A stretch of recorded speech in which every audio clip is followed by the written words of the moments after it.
S'agissant des limites de notre pouvoir de réviser la Constitution, qu'est-ce qu'on peut nous reprocher? Nous n'avons ni touché à la forme républicaine de l'État. Nous n'avons ni touché au mode d'élection. Nous n'avons ni touché aux durées et au nombre de mandats. Nous avons touché à une disposition dont nous avons la prérogative d'examiner.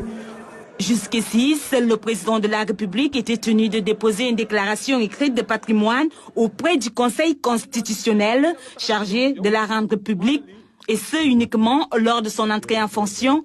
Le texte adopté introduit une seconde déclaration en fin de mandat et à la suite d'un amendement porté par le gouvernement, étend désormais cette obligation au Premier ministre ainsi qu'au président de l'Assemblée nationale.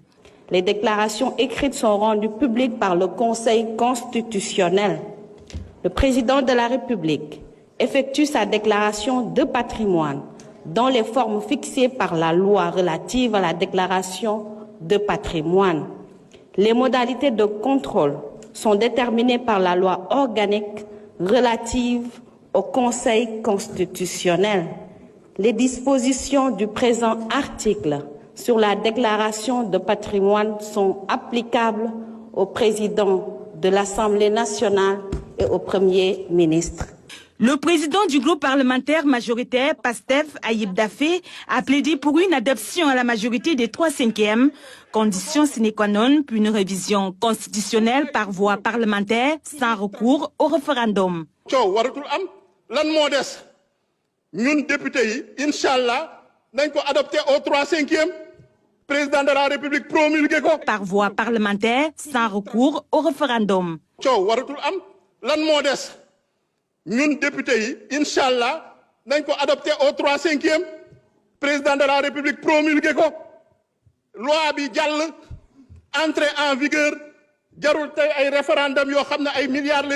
Présent à l'hémicycle, le ministre de la Justice, garde des Sceaux, a annoncé que le président de la République adhère pleinement et entièrement au principe des déclarations de patrimoine rendues publiques tant au début qu'à la cessation de ses fonctions.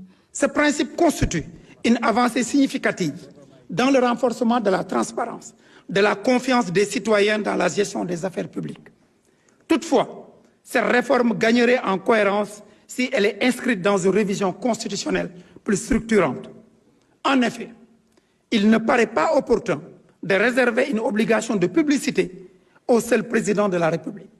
Les exigences de transparence doivent s'appliquer dans un souci d'équilibre institutionnel et d'égalité devant l'obligation de probité aux principales autorités investies des plus hautes responsabilités de l'État, notamment le président de l'Assemblée nationale et le Premier ministre. Au terme des débats mouvementés, l'Assemblée nationale a adopté à la majorité la loi portant modification de l'article 37 de la Constitution. L'article 37